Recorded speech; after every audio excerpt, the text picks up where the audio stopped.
पीके की बात पीके के साथ।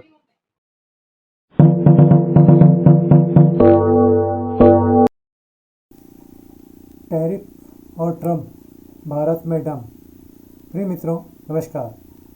मेरे पिछले वीडियोस बिरयानी, चुनाव और परिणाम के बाद आपके सामने मेरा नया वीडियो पेश है।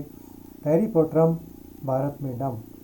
जिस ट्रंप से टकराने की हिम्मत रशिया, चाइना, जापान और यूरोपियन यूनियन के देश नहीं करते, उससे मेरा देश टकराया ही नहीं, उसे सही गलत का एहसास भी करवा दिया। अभी और देखिए आगे क्या क्या होता है। मेरे देश का सम्मान विश्व में दूर दूर तक फैल रहा है। आगे मेरे देश का भविष्य उज्जवल है।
मित्रों, जब मैं आज सोचता हूँ कि मेरा भारत आज विश्व की तीसरी अर्थव्यवस्था बनने जा रहा है और विश्व का नेतृत्व करने जा रहा है, तो मेरा मन प्रफुल्लित हो जाता है और मैं रोमांचित हो जाता हूँ। मेरे भारत को अब तक 13 देशों ने अपने सर्वोच्च राष्ट्रीय सम्मान से नवाजा है। ये देश हैं Russia, America, Afghanistan, United Arab अमीरात, मालदीव, फिलिस्तीन, Bahrain, Bhutan, Fiji, Egypt, France और पपुआ न्यू गिनी। दूसरे सम्मान तो अगणित है।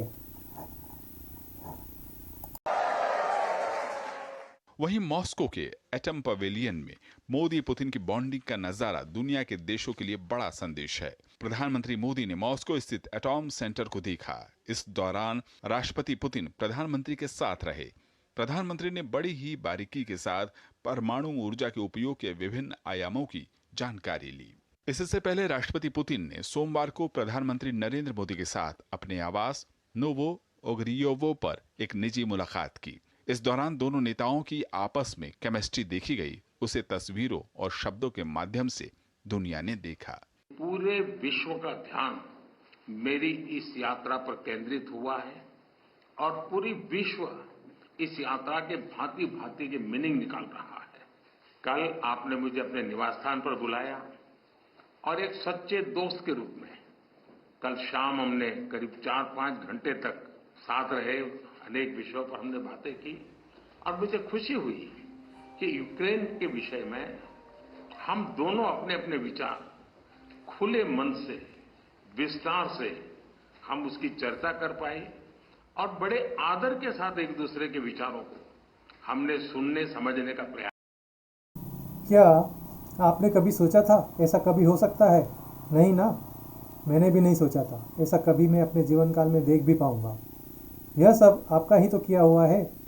आपका एक सही फैसला आज मेरे भारत के स्वर्णिम युग की शुरुआत है और आप हम सब इसके गवाह बन रहे हैं, जिस पर हमें गर्व है। मैं कहूँगा आपका एक वोट देश के दुश्मन पर छोड़।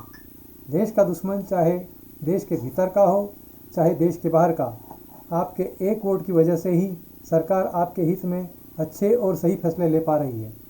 विपक्ष का तो काम है सरकार की आलोचना करना, सही काम को भी गलत बताना और रोना गाना। विपक्ष को अपना काम करने दीजिए, रोने गाने दीजिए। विपक्ष अगर रोए गाए तो उससे प्रभावित होने की कोई आवश्यकता नहीं है, ना ही उन पर कोई दया करने की ज़रूरत है। यह सोचिए, ज़रूर कोई काम ऐसा हुआ है जिससे विपक्ष को परेशानी हो रही है, उसे अपने सपने पूरे होते नज़र नहीं आ रहे, इस वजह से वह रो गा रहा है। Honor to host you at the G7. India has been coming to the G7 since 2018 in Biarritz, and it's a testament to the importance of your country, to your leadership. Bharat दुनिया की सबसे बड़ा लोकतांत्रिक देश है। पिछले दिनों G20 समिट की अध्यक्षता के रूप में भारत ने विश्व के लिए अनेक उपकारक ऐसे इनिशिएटिव लिए हैं। आज G7 के अंदर G20 में भारत ने जो मजबूत नींव रखी है, उसको नए स्वरूप में G7 में उसके एग्जीक्यूशन की दिशा में ले जाने में एक बहुत बड़ा अवसर है और भारत इस अवसर का उपयोग ग्लोबल गुड के लिए करने के लिए हमेशा इच्छुक रहा है।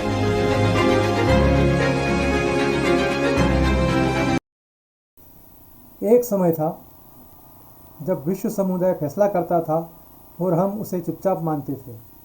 आज देखता हूँ कि फैसला चाहे जो भी हो, लेकिन उसमें सही पक्ष की ओर मेरा देश ही खड़ा नजर आता है। गलत की ओर कुछ दिग्भ्रमित लोग जिन्हें झूठ सच कहकर खड़ा कर दिया जाता है।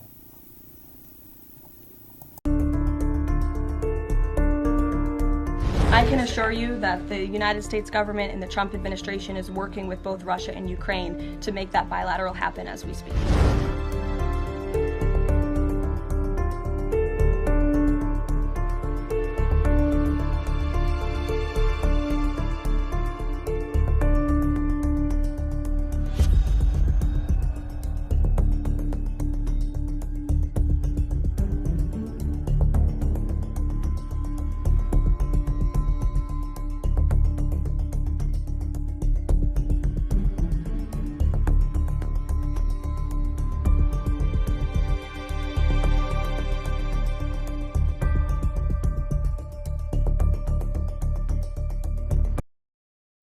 अब तो दुनिया फैसला लेने से पहले मेरे देश की ओर देखती है कि इस संबंध में मेरे देश की राय क्या है। रशिया यूक्रेन वार में मोदी जी ने कोशिश की, यूक्रेनी राष्ट्रपति से बात भी की, लेकिन भाई को अमेरिका और नाटो का बुखार था, तब बात नहीं बनी। लेकिन अब देखना, रशिया के प्रेसिडेंट पुतिन के बाद यूक्रेन के राष्ट्रपति का भारत दौरा होने वाला है और शांति के टेबल पर इन दोनों देशों को भारत ही ला सकता है। यह बात मोदी जी किसी पर दबाव डालकर नहीं, वरन अपनी और अपने देश की सदिच्छा से करते हैं। इसके लिए किसी नोबेल पीस प्राइज की चाह नहीं रखते। First of all, let me start with just to give you some thought about this day. It's a very historical day for all of the Ukrainians, and when we are talking about the India-Ukraine relationship, can you imagine that we have the celebration of our Independence Day in the same month? On the 15th, we celebrate the India Independence Day, and my president sent to the President Murmu and to the Prime Minister Modi the very warm congratulations for all of the Indians, and he actually sent a very warm message to everybody that we are looking for the prosperity for India, peace, and of course we want to have the India with us and to demonstrate the solidarity. मेरे देश पर दुनिया के super power देश ने tariff लगाया, वो भी 50%। दूसरा कोई देश होता रोने गिड़गिड़ाने लगता, लेकिन 165 करोड़ भारतवासियों की ताकत से उसे भी हम हंसते हंसते झेल गए।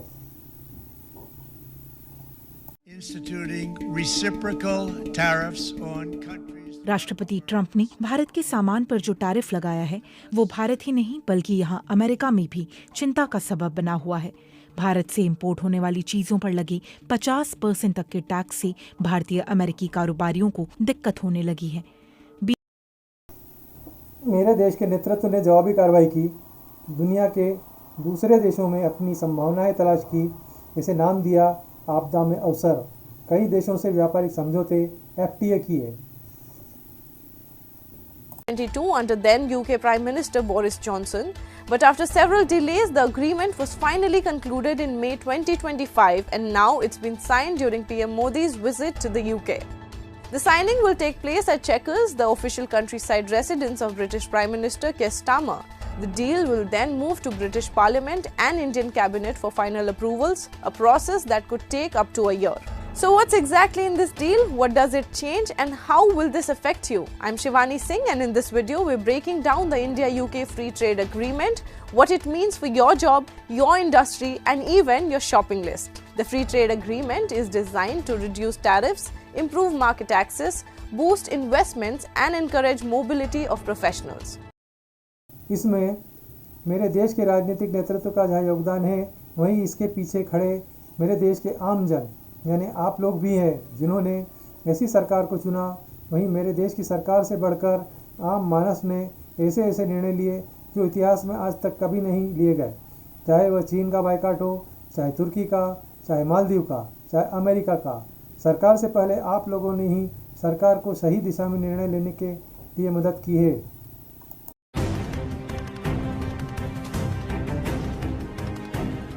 After Trump slapped a 50% tariff on Indian goods, now many Indians are calling for the boycott of American brands like Apple and McDonald's.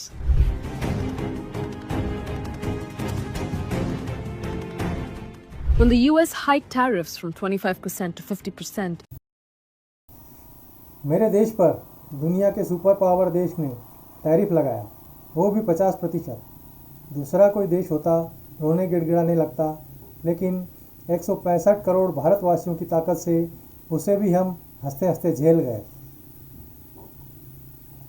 सामने 40-50 लोग सर रेडी इस प्रकार का सर। अब तक तो शायद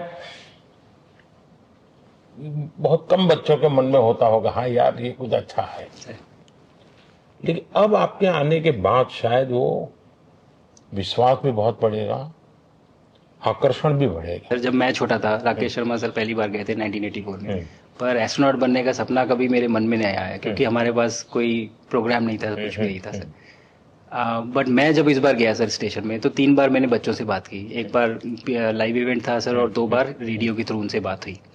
और तीनों इवेंट में सर एक बच्चा था हर इवेंट में जिसने पूछा कि सर मैं कैसे एस्ट्रोनॉट बन सकता हूँ। तो मुझे लगता है कि ये अपने आप में हमारे देश के लिए बहुत बड़ी सफलता है सर कि आज के भारत में वो उसको सपने देखने की जरूरत नहीं। बस मुझे डर यही लगता है कि क्षणिक भावावेश में कोई ऐसी सरकार मत चुन लेना कि फिर यह सब किया कराया चुप बर्बाद हो जाए, क्योंकि गिद्धों की और लंपट लोगों की जमात की नज़र लगी हुई है। खजाना भरपूर है, देश में अमन है, शांति है। उनके समय तो सब चौपड़ था, ऐसा भरा पूरा भारत उन्हें कहाँ मिलेगा। खबर मिली है कि उनमें से कोई अपने आप को अंग्रेज मानता ही नहीं, दस्तावेजी अंग्रेज है भी, जो मेरे देश को फिर से लूटने के लिए आ गया है देश का नागरिक बनकर। वे लोग कुछ ही हैं जिन्हें आप अच्छी तरह से जानते पहचानते हैं। उन्होंने तो अपने नियुक्त प्रधानमंत्री और अपनी सरकार को भी नहीं बख्शा था, उनके द्वारा तैयार बिल की प्रति को सरेआम फाड़कर फेंक दिया था।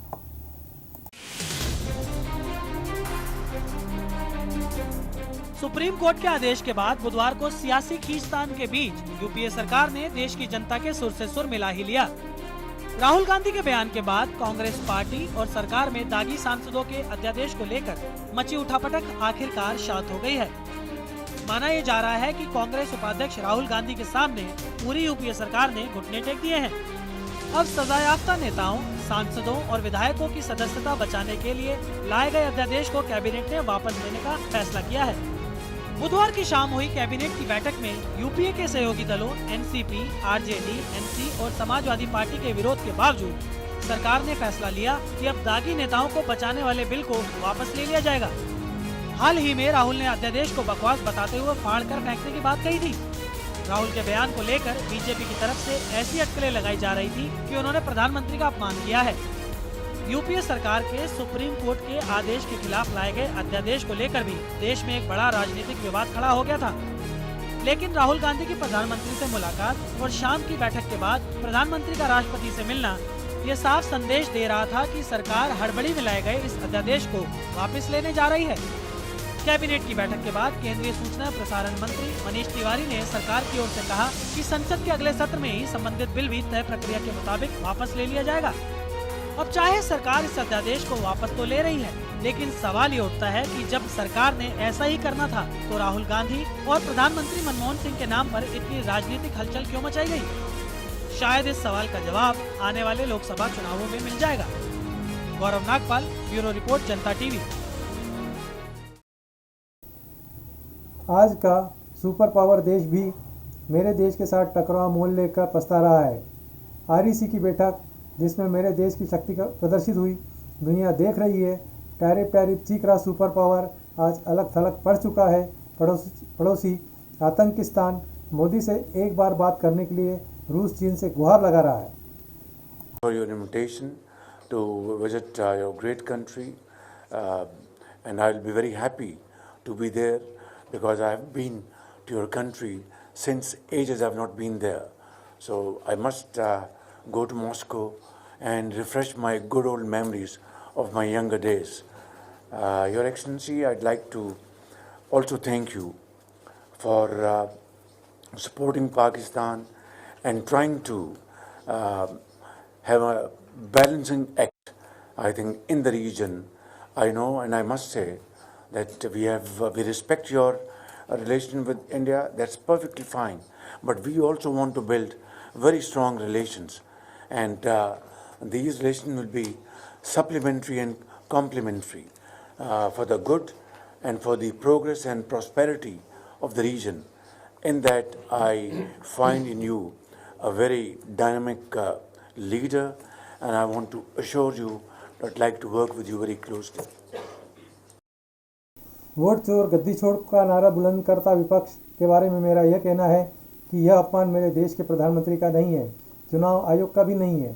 यह अपमान मेरे देश का अपमान है, आपका हमारा अपमान है, क्योंकि प्रधानमंत्री का चयन इस देश की जनता ने, आपने और हमने अपने मताधिकार से किया है। हमें आशा ही नहीं विश्वास है कि वे देश को विश्व में अगली पंक्ति में स्थापित करेंगे। आपका निर्णय देश के लिए अच्छा है, इसके लिए मैं आप सभी देशवासियों को बधाई और धन्यवाद ज्ञापित करता हूँ। देखिए, आपके चयन का सम्मान तो विश्व का सबसे ताकतवर मुल्क भी कर रहा है।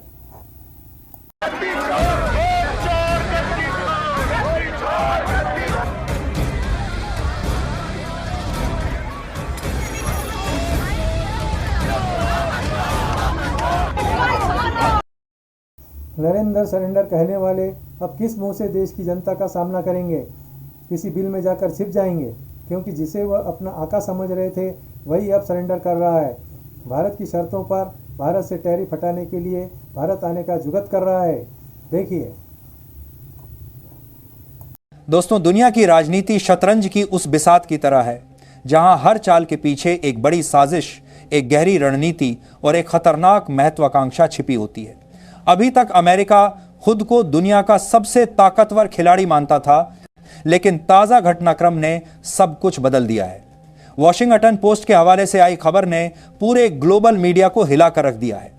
जो अमेरिका कल तक भारत को टैरिफ और प्रतिबंधों की धमकी दे रहा था, वहीं अमेरिका आज भारत की दहलीज पर झुकने को मजबूर हो चुका है। जी हां दोस्तों, अब हालात ऐसे हैं कि खुद अमेरिकी राष्ट्रपति डोनाल्ड ट्रंप भारत का दौरा करने की तैयारी कर रहे हैं, और वह भी भारत की शर्तों पर। कभी दुनिया को अपने टैरिफ के जरिए कंट्रोल करने की कोशिश करने वाला अमेरिका आज भारत के सामने अपनी चालें बदलने को मजबूर है। यह कोई मामूली खबर नहीं है, बल्कि इसने अमेरिकी राजनीति की जड़ों को हिला दिया है। दुनिया मान रही थी कि SCO समिट के बाद अमेरिका भारत पर और कड़े प्रतिबंध लगाएगा, लेकिन अचानक तस्वीर बदल गई। वॉशिंगटन पोस्ट की ताजा रिपोर्ट ने दुनिया भर के अखबारों की सुर्खियां बदल दी।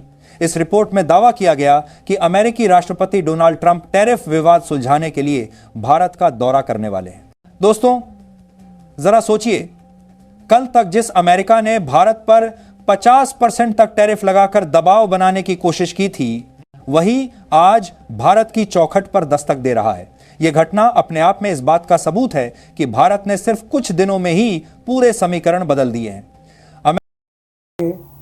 और बहुत कुछ घटेगा जो मेरे देश के हक में रहेगा। 21वीं सदी में जब मेरे देश की स्वतंत्रता की 100वीं वर्षगांठ मनेगी, मैं ऐसी उम्मीद करता हूं मेरा देश विश्व का नेतृत्व एक बार फिर से करता दिखाई देगा।